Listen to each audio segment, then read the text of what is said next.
Bienvenue pour cet instant des paroles de la vie éternelle avec Marc Joseph. Nous sommes aujourd'hui le 8 février 2026 et je suis de retour pour te rappeler, au cas où tu l'aurais oublié, je suis venu te rappeler que ce jour est pour toi un jour de grâce. Donc il faut mettre de côté toute forme de découragement, de déprime, toute forme de colère, toute forme de sentiment de vengeance.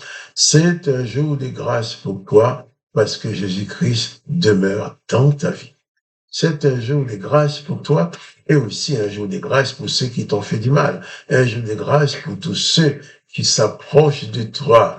Car Jésus-Christ a dit qu'il te fait grâce. Et toi aussi, tu dois faire grâce. Quand tu refuses de faire grâce à quelqu'un, tu remets en question la grâce que toi-même as reçue. Attention, si tu demeures dans la grâce de Dieu, tu as pour mission, tu as pour même devoir de faire grâce à tous ceux qui te font du mal. Car tu demeures dans la grâce, tu peux pas distribuer de la condamnation, puisque dans la grâce, la condamnation n'existe pas. Donc, c'est un jour de grâce pour toi, un jour de grâce pour ceux qui t'ont fait du mal, un jour de grâce pour ceux qui sont en train de te maltraiter. Tu dois pardonner, bien sûr. Tu vas me dire, humainement, c'est pas possible, monsieur, tu vois tout ce qu'on me fait. Comment veux-tu que je pardonne tout ça? Et je suis en train de souffrir. Les disciples de Jésus se doivent être comme le maître. Et même si ces choses, ces comportements nous paraissent impossibles humainement, mais si Jésus demeure dans ta vie, tu vas passer au-dessus de cette dimension humaine pour pardonner comme Jésus a pardonné. Donc, 8 février 2026, jour de grâce pour toi, jour de grâce pour les autres, jour de bénédiction pour toi, jour de bénédiction pour les autres, car tu ne peux pas maudire quelqu'un. Si tu maudis quelqu'un, c'est que tu détiens en toi la malédiction. Parce que tu ne peux pas donner ce que tu n'as pas. Si tu n'as pas de malédiction dans ta vie, tu ne peux pas maudire quelqu'un. Si tu n'as pas de, de, de haine dans ta vie, tu ne peux pas haïr quelqu'un. Donc, un jour de grâce, j'insiste dessus, c'est un jour de grâce pour toi, un jour de grâce pour tous ceux qui s'approchent de toi. Parce que Jésus-Christ demeure dans ta vie, Jésus-Christ étant le promoteur de la grâce, il te dit même, je suis avec toi tous les jours jusqu'à la fin du monde. Je suis avec toi, dit-il, tous les jours jusqu'à la fin du monde. Pas pendant quelques instants. Il n'est pas avec toi les dimanches quand tu vas dans ton église. Il n'est pas avec toi quand tu dis, bon, je vais prendre 5 minutes pour prier. Non. Jésus est avec toi constamment. Je disais à quelqu'un qui me parlait de la prière, est-ce qu'on peut avoir le temps de prier? Moi, j'ai dit non, on n'a pas besoin d'avoir le temps de prier. La prière, c'est quelque chose de chaque instant. Jésus dit prier sans cesse, bien sûr.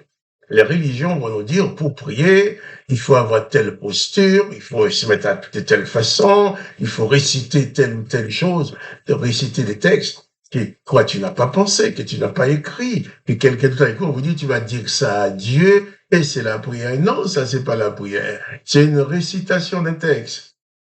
Mais la prière, c'est quand tu fais monter de ton cœur tes pensées, ta vraie demande.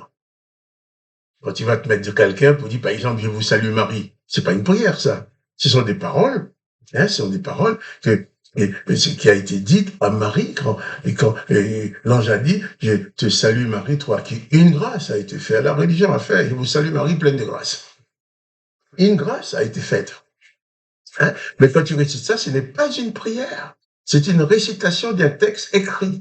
Mais la prière, c'est ton âme. La prière, c'est une relation personnelle entre ton âme et Jésus-Christ. C'est quelque chose qui vient de ton cœur. C'est une relation, une demande personnelle, une relation personnelle, une communion que tu as avec ton Dieu. Donc, je dis à la personne, la prière n'est pas une posture et une récitation. La prière, c'est d'abord un état d'esprit. Je dis à la personne, moi, quand je travaille sur un chantier, je prie. Je marche dans la rue, je prie, je conduis ma voiture. Je suis en prière. Je discute avec quelqu'un, je suis en prière. La prière, c'est d'abord un état de connexion permanente avec Jésus-Christ par le lien du Saint-Esprit. Et c'est ça qu'il faut cultiver dans ta vie. Il faut pas dire, ah, je vais quand même prier avant de manger. Je vais prier quand je me lève le matin. Je vais prier quand je me couche le soir. Tu veux le faire, fais-le. Mais si ta vie de prière se limite à ça, tu ne pries pas. Surtout si tu te mets à réciter les psaumes de malédiction, les psaumes de David et d'autres qu'ils ont écrits, hein, et d'autres auteurs qui ont écrit avec des demandes de bonheur pour eux et de malheur pour les autres, là, tu ne pries pas, tu n'es pas du tout en Jésus-Christ. Jésus-Christ dit que tu dois faire grâce aux autres parce que toi, tu as reçu la grâce. Et nous allons continuer à lire les textes de l'arrestation de Jésus, comment ils l'ont malmené, mais Jésus a continué à pardonner. Au moment extrême de sa vie ou de sa mort, il était entre la vie et la mort. Avant de mourir, Père, pardonne-leur, disait-il. Jésus ne voulait pas qu'il y ait au moins une personne qui soit condamnée à cause de sa mort, puisqu'il n'est pas venu pour la condamnation. Il est venu pour détruire la condamnation. Comment pouvait-il condamner? Il est venu pour détruire cet esprit de vengeance que l'Éternel des armées avait mis dans l'humanité. Comment pourrait-il lui-même exercer la vengeance? Alors Pierre a sorti sa machette, son épée pour couper une oreille. Jésus-Christ a dit, Pierre, rentre ton épée. Rentre ton épée, Pierre. Ne penses-tu que je suis pas en mesure de demander à mon Père d'envoyer 12 légions d'anges pour me défendre? C'est parce que je n'ai pas besoin d'être défendu. Et Jésus se laisse faire en pardonnant. Il s'offre en sacrifice. Il n'a rien fait pour s'en échapper. Mais toi, tu as reçu la grâce de Dieu dans ta vie. Plus que toi a fait grâce à tous ceux qui s'approchent de toi. Hein? Je ne peux même pas avoir le temps de lire mon texte, mais on va les lire demain. On tirera les textes, mais c'est pour te dire que Jésus est venu nous annoncer la bonne nouvelle qui est la vie éternelle que le Père offre à tous ceux qui croient en lui.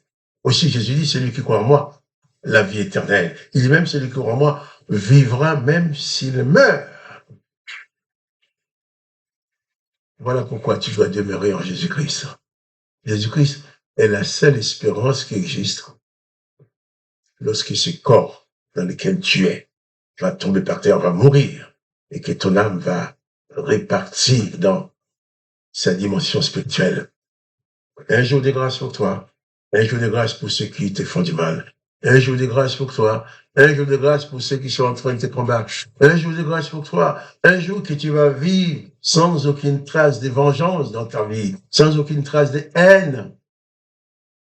Et si tu vas glorifier Dieu le Père, tu vas le glorifier pour t'avoir donné Jésus, mais tu vas pas glorifier l'Éternel pour dire sa miséricorde durera toujours parce qu'il a tué tous les premiers-nés d'Égypte. Une miséricorde qui tue tous les premiers-nés du peuple, ça vient pas de Jésus-Christ. La miséricorde de Jésus-Christ, de Dieu le Père, c'est la grâce. Pardonner comme tu as été pardonné. Fais grâce comme Dieu le Père t'a fait grâce. Que le nom de Dieu le Père soit glorifié, que toi tu sois béni et que tu puisses t'installer dans cette dimension de la grâce afin que qu'on s'approche de toi se trouve rosé de grâce. Même ceux qui sont méchants, toi tu ne te laisses pas transformer par les méchants. Si tu répliques aux méchants par la méchanceté, tu es aussi méchant que lui. Mais si tu fais grâce, tu demeures un disciple de Jésus-Christ, un disciple semblable à son maître, un disciple accompli comme le maître. Que les gloires du Seigneur Jésus-Christ soient glorifiées et toi tu sois béni. Et quant à moi, Marc Joseph, je te dis à demain pour la parole de la vie éternelle.